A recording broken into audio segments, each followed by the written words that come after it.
Idul Adha atau Idul Qurban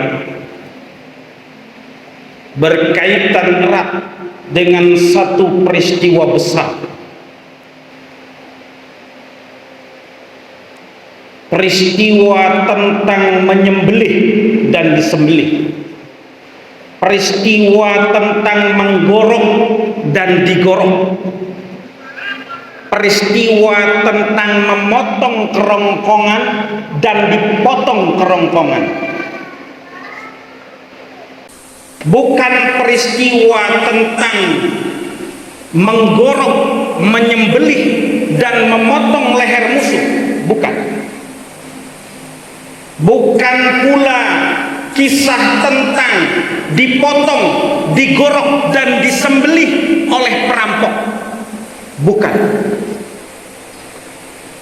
Kisah ini tentang memotong dan dipotong, menyembelih dan disembelih, menggorok dan digorok seorang ayah terhadap anak kandungnya dan seorang anak oleh bapak kandungnya. Allahu Akbar, Allahu Akbar, Allahu Akbar, la ilaha illallah wallahu akbar, Allahu Akbar walillahil. Mungkin hadirin sekalian, sebagian di antara kita, bahkan lebih banyak di antara kita, akan beranggapan dan berpikiran bahwasannya suatu hal yang wajar kalau seorang nabi mendapatkan ujian yang berat seperti ini. Sudah tidak aneh lagi, bukan hal yang menakjubkan kalau seorang nabi mendapatkan perintah seperti itu. Beda dengan kita manusia biasa. Sebagian orang akan beranggapan begitu. Betul hadirin, Ibrahim adalah seorang nabi, Ismail adalah seorang nabi, bahkan mereka berdua adalah seorang rasul. Akan tetapi mereka jangan lupa sama dengan kita manusia biasa yang punya hati dan perasaan, yang punya keinginan dan harapan, yang punya rasa takut dan lapar, yang punya rasa sedih dan duka bermuram durja.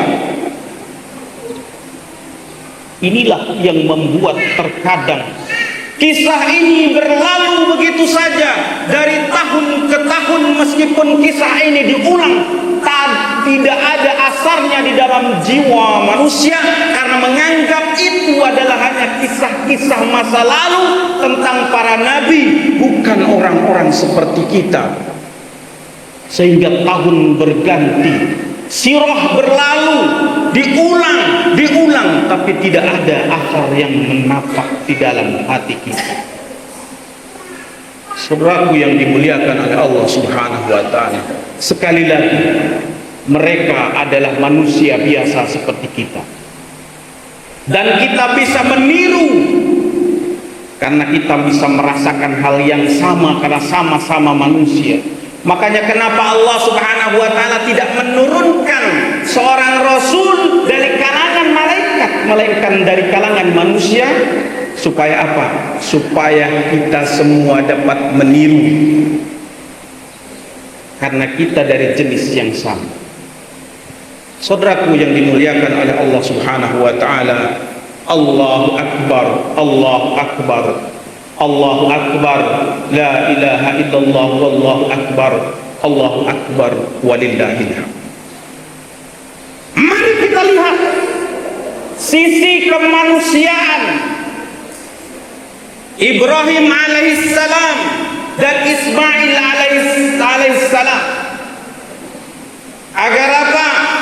Agar benar-benar kisah yang diulang setiap tahun ini punya asar terhadap jiwa kita. Saudaraku yang dimuliakan oleh Allah Subhanahu wa ta'ala, sebagaimana manusia yang lainnya, Ibrahim memiliki keinginan yang sama. Dia menginginkan lahirnya seorang keturunan yang dapat melanjutkan warisnya. Dia ingin mendapatkan seorang keturunan.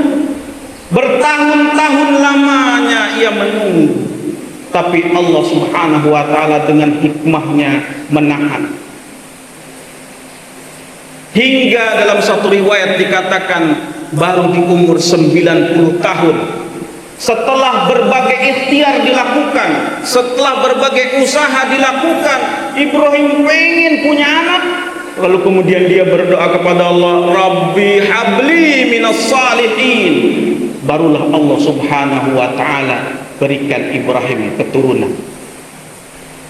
Penantian yang begitu panjang. Sama halnya dengan kita. Ibrahim juga berusaha.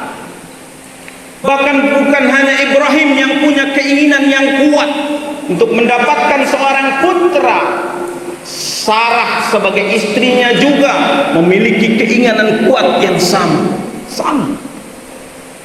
Sampai-sampai Sarah harus merelakan dirinya untuk dimadu.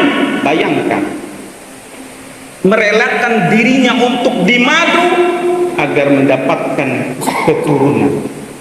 Yang padahal sejatinya Sarah ini adalah seorang wanita yang amat sangat pencemburu. Terbukti nanti pada kisah selanjutnya Allah Subhanahu wa ta'ala memerintahkan Hajar alaihissalam dan juga Ismail keluar dari rumahnya. Kenapa? Karena Sarah cemburu kepada Hajar. Saudaraku yang dimuliakan oleh Allah Subhanahu wa ta'ala, Allahu Akbar, Allahu Akbar, la ilaha illallah, wallahu akbar, Allahu Akbar, walillahil hamd. Baru saja Ibrahim alaihissalam mendapatkan seorang keturunan karena hasil menikahnya dengan Hajar alaihissalam. Belum lama Ibrahim merasakan kegembiraan sebagaimana kegembiraan kita pada saat mendapati buayan hati belahan jiwa lahir ke dunia ini. Sedang gemes-gemesnya, tiba-tiba Allah Subhanahu wa ta'ala memberikan ujian kepada Ibrahim. Allah Subhanahu wa ta'ala memerintahkan Ibrahim untuk membawa Hajar keluar dari rumahnya sekaligus bersama Ismail yang masih mungil. Ini ujian berat.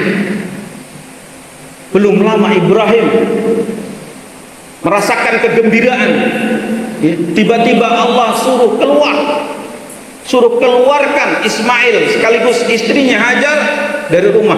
Bukan keluar dari rumah ke rumah yang lain, bukan keluar dari rumah ke kontrakan kecil, bukan, tapi keluar dari satu rumah ke tempat yang jauh, melewati perjalanan panjang yang gersang, ditempatkan di suatu tempat yang tandus dan garang. Tidak ada manusia, hewan, tumbuhan, bahkan tempat itu tidak pernah disentuh oleh manusia. Ujian yang sangat berat. Apakah Ibrahim tidak bersedih? Ibrahim bersedih. Ia meneteskan air matanya. Sampai-sampai Ibrahim tidak mampu menjawab ketika Hajar bertanya kepadanya, wahai suamiku, apakah engkau tinggalkan aku dan bayi ini di tempat yang tidak pernah disentuh oleh manusia? Ibrahim diam, tak sanggup mengeluarkan satu kata pun karena kesedihan dan kemuram durjaan di dalam dadanya bergemuruh atas ujian yang berat dari Allah Subhanahu wa ta'ala. Lalu apakah Hajar tidak bersedih? Ia bersedih. ia berduka, bahkan ia ikut berusaha. Ia berusaha bertanya kepada Ibrahim. Dia lari mengejar Ibrahim yang berada di atas untanya untuk kembali ke Palestina, sementara dia bersama bayi mungilnya ditelantarkan begitu saja. Dikejar unta itu oleh Hajar.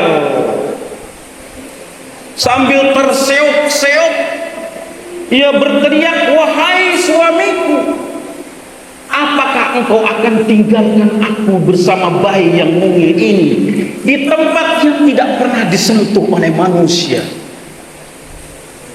2 kali Hajar bertanya. Ibrahim tetap tak bergeming karena dia tak mampu mengungkapkan apa sesungguhnya yang terjadi. Hajar pun tak berputus asa. Dia kembali berlari yang 3 kalinya mengejar Ibrahim di atas untanya. "Wahai suamiku, akankah engkau tinggalkan aku yang di tempat yang kering kerontang bersama seorang bayi?" Barulah pada pertanyaan yang ketiga, ketika Hajar alaihissalam bertanya, "Apakah ini perintah Allah?" Maka Ibrahim menganggukkan kepalanya dan berkata, "Iya." Maka Hajar alaihissalam pun, "Kalau begitu Allah tidak akan menyia-nyiakan." Semua bersedih, semua berduka, tapi rela dengan ujian yang berat dari Allah Subhanahu wa ta'ala. Ibrahim pun pulang ke Palestina.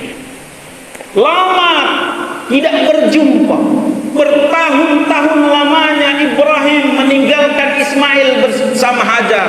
Tak ada kabar, tak ada berita, tak tahu apa yang terjadi di sana. Hadirin sekalian, anak bayangkan yang baru lahir bersama istri yang baru dinikahi, tiba-tiba harus berpisah jauh tanpa kabar.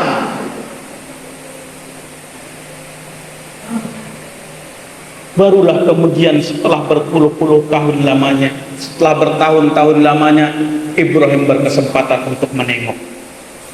Ibrahim datang ke Mekah, menemui Hajar dan Ismail untuk menengok keadaan anak dan istri.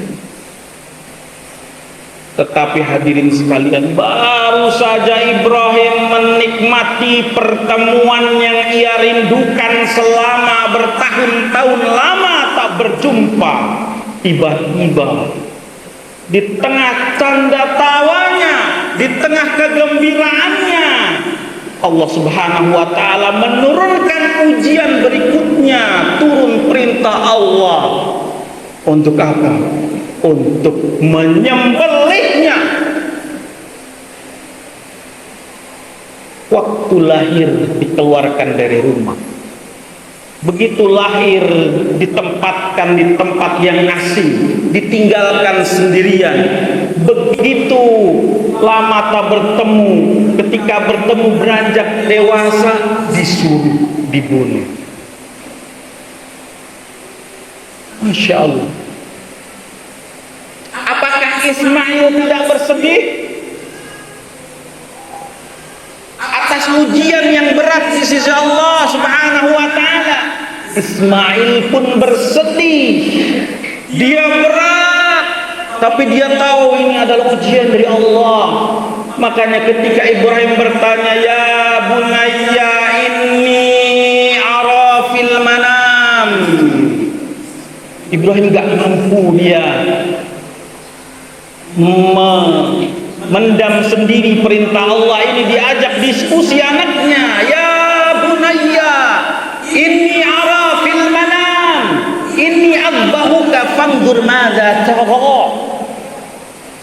Wahai anakku, aku melihat dalam tidurku, aku menyembelihmu, bagaimana pendapatmu? Ibrahim kasih tidak kasihan kepada Ismail. Ibrahim kasihan, dia tidak tega. Dia tidak tega. Dan Ismail pun mengatakan, "Ya abati fa'al ma tu'mar satajiduni insyaallah minas sabirin. Ismail tidak berkata ya abati fa'al ma tu'mar satajiduni insyaallah minas syakirin. Tidak. Ismail tidak mengatakan wahai bapakku, kerjakan apa yang diperintahkan Tuhanmu, niscaya engkau akan mendapati aku sebagai orang yang bersyukur. Tidak. Karena Ismail tahu bahwa ini ujian terlalu berat buat dirinya dan buat keluarganya. Dia katakan, kerjakan apa yang diperintahkan Tuhanmu wahai bapakku, niscaya engkau akan dapati aku adalah golongan orang-orang yang bersabar atas ujian ini. Berat. Sebagaimana kita.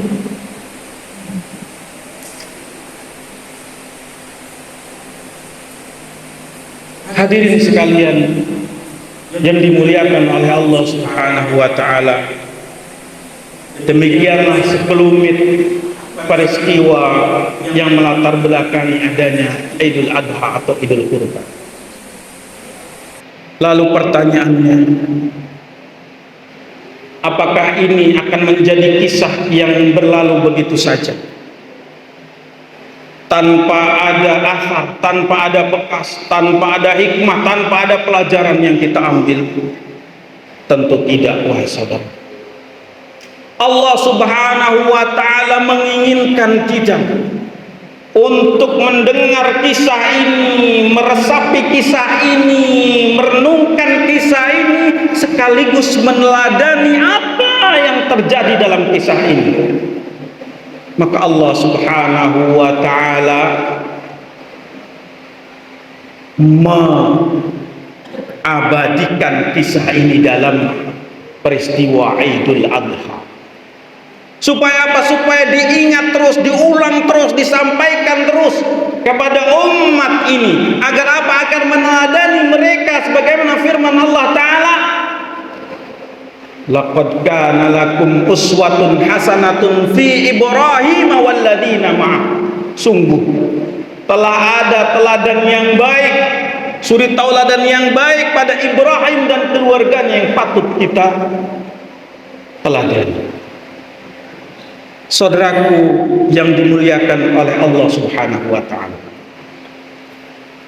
dengan itu marilah kita bermuhasabah, menghisab diri kita masing-masing. Apakah kita sudah melakukan pengorbanan seperti apa yang dilakukan oleh baginda Nabiullah Ibrahim? Allahu Akbar, Allahu Akbar, Allahu Akbar, walillahil hamd. Mari kita tanyakan kepada pribadi kita masing-masing, apakah selama ini kita lebih mengutamakan kepentingan Allah daripada kepentingan kita sendiri? Apakah kita mengorbankan kepentingan kita untuk kepentingan Allah, atau sebaliknya kita mengorbankan kepentingan Allah untuk kepentingan kita? Mari kita tanyakan kepada pribadi kita masing-masing. Apakah ketika saat azan berkumandang kita menyambutnya dengan berseri-seri datang menuju masjid untuk melaksanakan perintah Allah, ataukah kita masih sibuk dengan pekerjaan dan urusan dunia kita? Tanyakan kepada kita ketika sepertiga malam terakhir, ketika Allah Subhanahu wa ta'ala turun dari singgasananya menuju langit dunia, menyambut, memberikan, menghamparkan rahmat dan ampunannya. Apakah pada saat itu kita bangkit untuk menyambutnya, meletakkan dahi kita di atas tempat sujud sejajar dengan kaki kita, ataukah kita sibuk dan asyik dengan tidur dan buayan mimpi kita? Kita tanyakan kepada diri kita tentang harta yang Allah titipkan kepada kita. Apakah lebih banyak kita gunakan dan belanjakan untuk Allah atau untuk kepentingan pribadi kita yang tidak akan pernah habis-habisnya? Kita tanyakan dengan sejujur-jujurnya kepada diri kita tentang waktu yang Allah Ta'ala titipkan, tentang usia yang Allah titipkan, tentang umur yang Allah berikan. Apakah lebih banyak kita gunakan untuk bermaksiat kepada Allah, melakukan hal yang sia-sia, ataukah untuk mengabdi kepada Allah Subhanahu wa ta'ala? Jawab dengan jujur. Jika jawabannya iya, kita lebih banyak beribadah kepada Allah, kita banyak berzikir lisan ini kepada Allah, kita lebih banyak bersujud kepada Allah, kita belanjakan harta kita di jalan Allah, berikan kabar gembira kepada mereka, busyra dari Allah. Kata Allah, wa basyiril ladzina amanu wa 'amilus solihati lahum jannatun tajri min tahtihal anhar. Berikan kabar mereka gembira kepada mereka orang-orang yang beriman dan orang-orang yang beramal soleh, bagi mereka adalah surga yang di bawahnya mengalir sungai-sungai. Tidak usah takut dengan kehidupan dunia ini. Tapi hadirin sekalian, kalau jawabannya ternyata secara jujur kita tidak, selama ini justru kita gunakan lebih banyak untuk bermaksiat kepada Allah, mencari dunia kesana kemari, sibuk membelanjakannya di jalan yang tidak diridhoi Allah, maka ingatlah ayat Allah Subhanahu wa taala, wa man a'rada an dzikri fa inna lahu ma'isyatan danka wa nahsyuruhum yaumal qiyamati a'ma qala rabbi lima hasyartani a'ma wa qad kuntu basyira qala kadzalika atatka ayatuna fanasitaha wa kadzalikal yauma tunsa. Kata Allah Subhanahu wa taala, barang siapa yang i'rad, berpaling daripada peringatanku, bosan mendengar kisah-kisah tentang nasihat, bosan mendengarkan ayat-ayat Quran, berpaling, tidak mau mendengarkan, tidak mau mengingat Allah Subhanahu wa taala, jauh dari Allah, fa inna lahu ma'isyatan danka, maka dia akan mendapatkan kehidupan yang sempit. Wa nahsyuruhum yaumal qiyamati a'ma, kami akan bangkitkan, kata Allah, di hari kiamat nanti dalam keadaan buta, sampai ia bertanya, qala rabbi lima hasyartani a'ma, wahai Tuhanku, kenapa engkau bangkitkan aku dalam keadaan buta, wa qad kuntu basyira, padahal dulu aku melihat. Kata Allah Subhanahu wa taala, kadzalika atatka ayatuna, demikianlah dulu ayat-ayat datang kepadamu dan kau melupakannya, kadzali wa kadzalikal yauma tunsa, maka hari ini engkau dilupakan. Pembalasan terdalam, tersakit, terperih adalah pada saat kita diabaikan oleh orang atau oleh zat yang selama ini mencintai kita, menjaga kita, memberikan kebutuhan kita. Bayangkan hadirin sekalian yang dimuliakan oleh Allah Subhanahu wa taala, kalau selama ini ibu dan bapak kita adalah orang yang paling cinta kepada kita. Ketika kita lapar kita dikasih makan, ketika kita haus kita dikasih minum, dijaga kita dari segala mara bahaya. Ketika kita sakit kita dibawa ke dokter, ketika kita sedih kita dihibur, ketika kita ada masalah kita diberikan solusinya oleh orang tua kita. Sampai harta nyamuk yang menggigit di kaki, orang tua kita akan menjaganya, mengusirnya. Lalu kemudian beranjak dewasa kita durhaka kepada mereka. Kemudian pada saat itu orang tua kita melupakan kita, berpaling dari kita, tidak mau melihat kita. Suatu waktu ketika kita digigit ular misalkan, keluar ngotor darah, hampir mati sekarat kita, lalu kita berteriak kepada ibunda kita atau ayahanda kita yang selama ini mencintai, menjaga, merawat dengan sepenuh hati, ibu tolong, ayah tolong. Lalu pada saat kita digigit ular, ibu tolong, ayah tolong.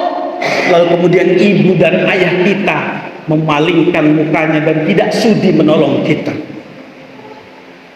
Mungkin kalau yang terjadi adalah demikian, rasa sakit di dalam hati jauh lebih sakit daripada ular yang menggigit. Pembalasan terdalam adalah ketika kita dilupakan, diabaikan oleh orang yang dulu mencintai, merawat, menjaga kita, oleh zat yang waktu di dunia memberikan sepenuhnya kepada kita.